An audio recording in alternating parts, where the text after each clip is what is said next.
saksi Yahua mengajarkan bahwa doa dinaikkan hanya kepada Yahua, dalam hal ini Bapa, dan bukan kepada Yesus. Yesus hanyalah perantara doa saja. Nah, ini pandangan dari saksi Yehova, kita hendak berdoa hanya kepada Allah, Yahua. Akan tetapi semua doa kita hendaknya diucapkan dalam nama Yesus. Kenapa? Karena Yesus adalah perantara untuk menyampaikan doa.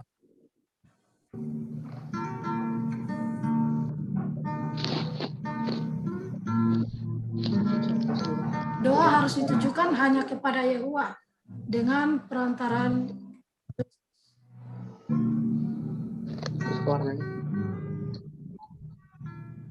itu belum. Kalau saudara membaca dalam Alkitab, doa yang ditujukan itu kepada Theos.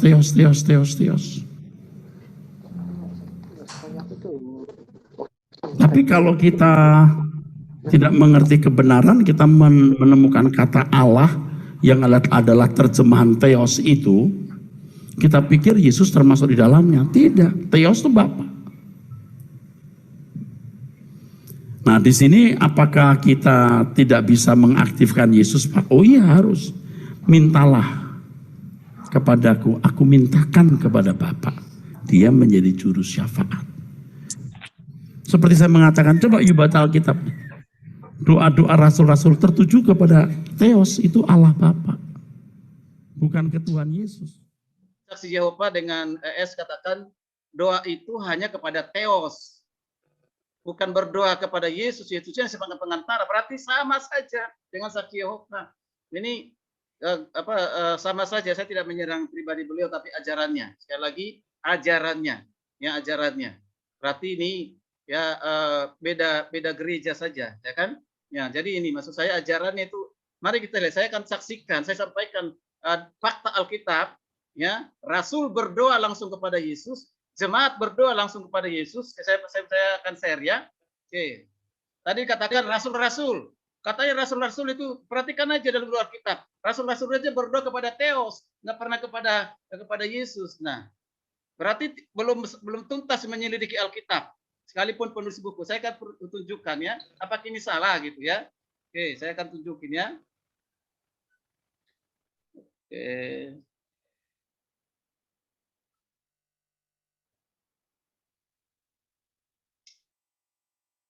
Oke, nah, oke, coba kita perhatikan ya. Tadi kan dikatakan doa itu hanya ditujukan kepada Theos atau kepada Bapa, bukan kepada Yesus. Bahkan ada lagi pernyataan mengatakan rasul-rasul saja berdoa hanya ditujukan kepada Theos, kepada Bapa. Apakah benar demikian? Ya, saya coba cari dalam Alkitab. Fakta Alkitabnya apa?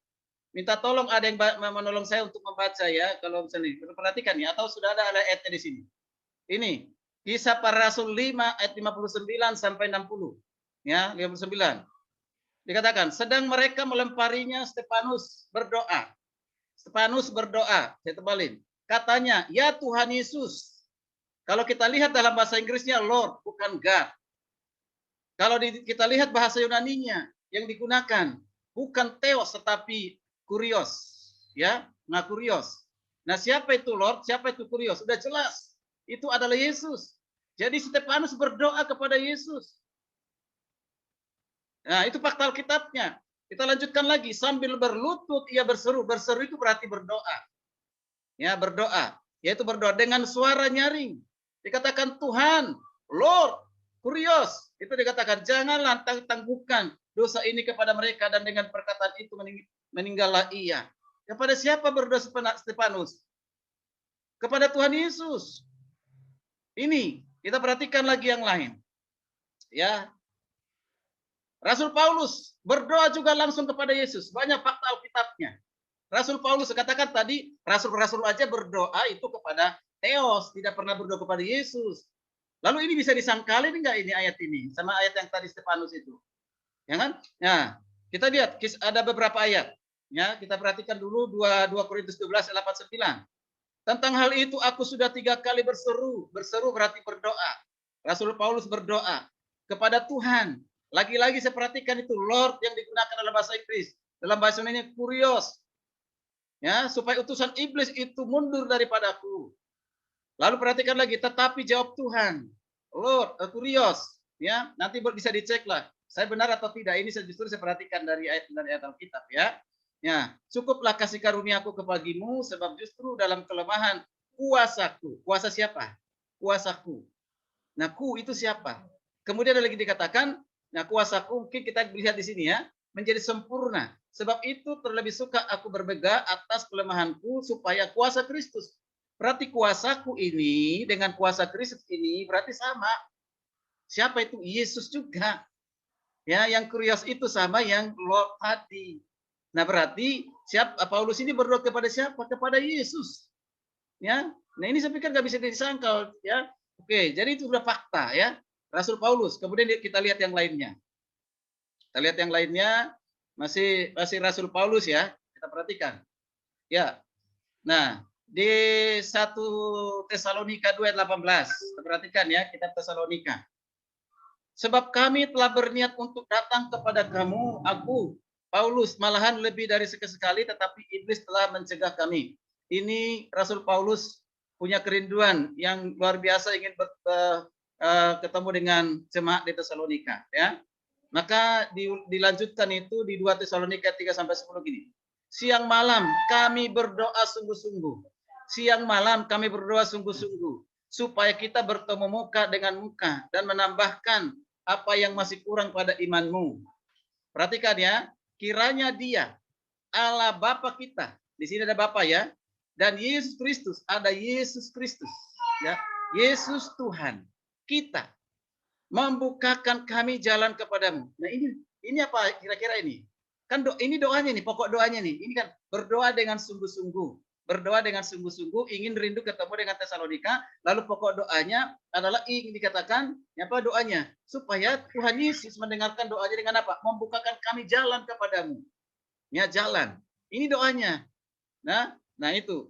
Kemudian kita perhatikan lagi dua rasul. Rasul Yohanes sendiri berdoa langsung kepada Yesus loh. Luar biasa. Di Wahyu 20 ayat 22. Wahyu 22 ayat 20 katakan apa? Rasul Yohanes berdoa kepada Yesus. Ia memberi kesaksian tentang semuanya ini, berfirman, ya, aku datang segera. Ya, aku datang segera. Kata Tuhan, datanglah Tuhan Yesus. Nah ini, datanglah Tuhan Yesus. Ini kira-kira doa atau tidak? Datanglah Tuhan Yesus, permohonan. Ya kan? Segeralah datang Tuhan Yesus. Tuhan kata, aku datang segera. Jadi doanya dikatakan, datanglah ya Tuhan Yesus. Berdoa langsung kepada Tuhan Yesus. Rasul Yohanes. Ya kan? Luar biasa ini kan? Ya. Makanya coba kita lihat lagi, ada yang lain di kitab Wahyu ya, tanggapan di fakta tentang doa. Jemaat, jadi tadi sudah Rasul Stefanus, Rasul ya, Rasul Yohanes, Rasul Paulus ya. Kita lihat sekarang jemaat. Jemaat di Korintus berdoa langsung kepada Yesus. Kita perhatikan ya faktanya ini. Ya 1 Korintus 1:2. Kepada jemaat Allah di Korintus, yaitu mereka yang dikuduskan di dalam Kristus Yesus dan yang dipanggil menjadi orang-orang kudus dengan semua orang di segala tempat yang berseru. Perhatikan kata berseru. Berseru berarti berdoa kepada nama Tuhan kita Yesus Kristus. Kepada siapa? Kepada Tuhan kita Yesus Kristus, yaitu Tuhan mereka dan Tuhan kita. Ini juga yang digunakan kata Tuhan, Kurios dan Lord. Ya, saya sudah cek bahasa Inggrisnya. Sekalipun saya tidak tahu hebat bahasa Inggris, tapi saya cek, ya kan? Nah, saya lihat ya bahasa Inggrisnya juga bahasa Yunaninya itu yang digunakan. Jadi tidak kepada Theos, hanya Bapa, ya kan? Nah kita perhatikan. Kemudian ada lagi di Wahyu 5 ayat 8. Wahyu 5 ayat 8. Kita perhatikan. Orang-orang kudus itu udah berarti orang-orang percaya. Orang-orang kudus tersungkur menyembah dan berdoa kepada Yesus. Nah, kita perhatikan. Ketika ia mengambil gulungan kitab itu, tersungkurlah keempat makhluk dan ke-24 tua-tua itu di hadapan anak domba. Siapa itu anak domba? Apakah itu Theos atau domba-domba yang lain? Yang kita tahu anak domba adalah Yesus. Ya, anak domba adalah Kristus. Nah, anak domba dikatakan berdoa kepada anak domba berarti berdoa kepada Yesus. Masing-masing memegang satu kecapi dan satu cawan emas penuh dengan kemenyan, ya, Doa orang-orang kudus, doa orang-orang kudus. Mereka berdoa kepada siapa? Kepada Yesus. Ini anak domba ini. Ini sangat jelas fakta Alkitabnya. Ya. Nah, ini udah banyak contoh. Masih ada contoh-contoh yang lain. Tapi ini dengan contoh, sudah ada 5 contoh ini. Apakah ini masih meragukan bahwa Yesus itu, bahwa orang percaya itu hanya berdoa kepada Bapa, rasul-rasul berdoa kepada Bapa, jemaat hanya berdoa kepada Bapa? Tidak. Jadi mengapa ketika murid-muridnya datang kepada Yesus mengatakan demikian, Tuhan ajarlah kami berdoa. Itu kan, ajarlah kami berdoa. Lalu Yesus ya memenuhi panggilan kemauan mereka, permohonan mereka. Yesus mengatakan, jikalau engkau berdoa, berdoalah Bapa kami yang di surga. Jadi doa itu bukan kepada Yesus, tapi ini diajarkan kepada orang percaya, tunjukkan kepada murid-muridnya supaya berdoalah Bapa kami yang di surga. Nanti suatu saat kita buat seminar itu, makna teologis dari doa itu luar biasa itu, kan? Nah, Bapa kami di surga. Pertanyaan gini, mengapa murid-muridnya, salah satu murid itu minta kepada Yesus untuk mereka diajar berdoa? Berarti ada sesuatu dong minta, ya? Kemungkinan mereka belum tahu cara berdoa. Kepada siapa berdoa? Atau mereka melihat bahwa doa itu adalah satu kebutuhan. Ya, doa itu adalah satu kebutuhan, bukan satu kewajiban. Maka mereka minta untuk diajari berdoa. Berdoa yang sesuai dengan kehendak Tuhan, bukan kehendak manusia. Nah, lalu Yesus mengabulkan permohonan mereka. Mengapa? Karena Yesus juga berkehendak supaya mereka juga tahu berdoa. Jangan seperti doanya orang-orang fasik, orang-orang munafik, orang-orang Farisi, berdoa di pinggir jalan. Ya, maka diajarkan berdoa itu, berdoa Bapa kami yang di surga. Karena tahu bahwa doa itu adalah kebutuhan dari orang-orang percaya. Supaya tahu cara berkomunikasi kepada Tuhan, jangan salah berdoa. Alapannya jelas kepada siapa berdoa, apa esensi dari doa itu. Ya kan?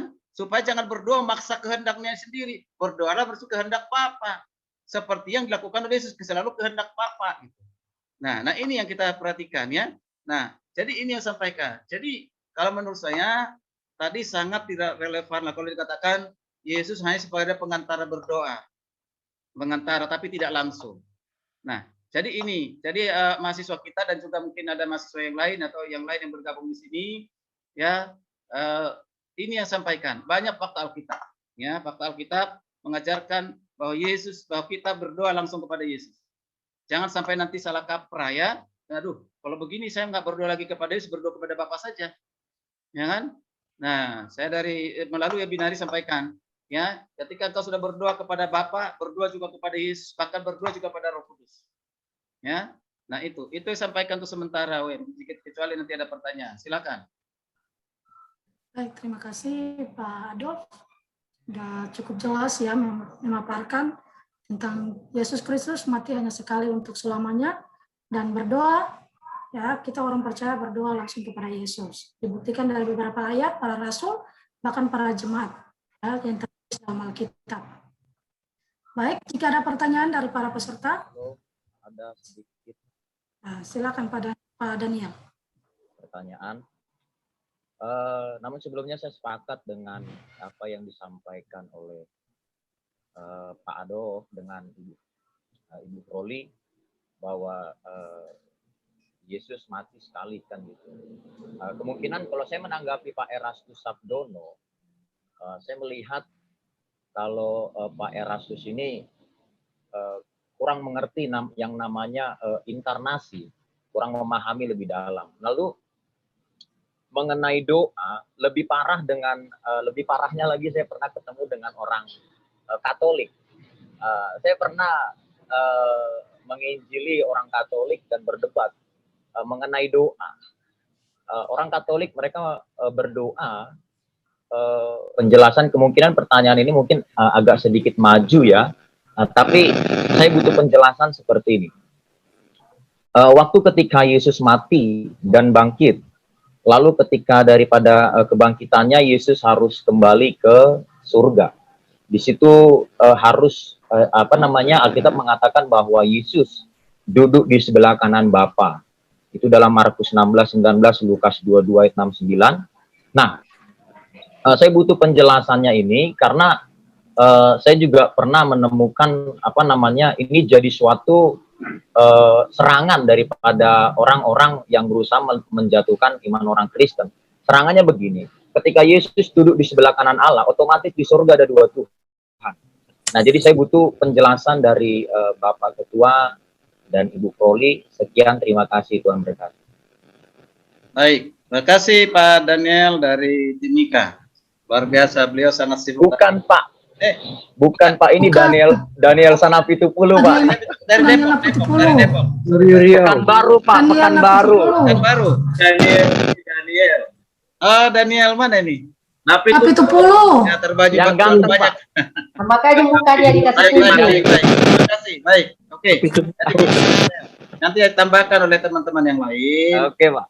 Ya, jadi makanya ditunjukin dong itu wajahnya ganteng itu, jangan ya. Oke. Iya Pak. Ya, Oke, Pak. itu jangan diartikan secara biologis atau secara fisik, diartikan secara rohani.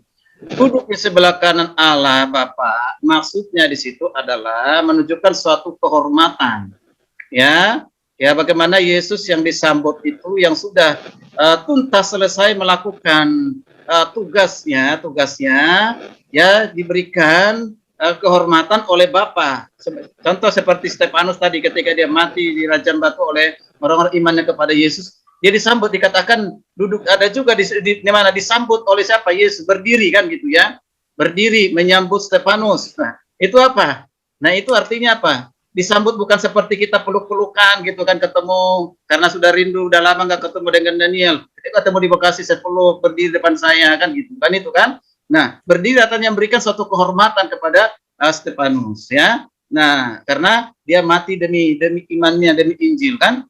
Nah kalau Yesus sudah tuntas sehingga disambutlah, diberikanlah kedudukan, diberikanlah kehormatan bagi Tuhan. Karena apa? Di kitab Kolose maupun di kitab Ibrani selalu dikatakan Yesus yang terutama, utama, bahkan sulung itu menunjukkan apa? Itu adalah satu kehormatan, ya. Tidak ada yang seperti dia, gitu.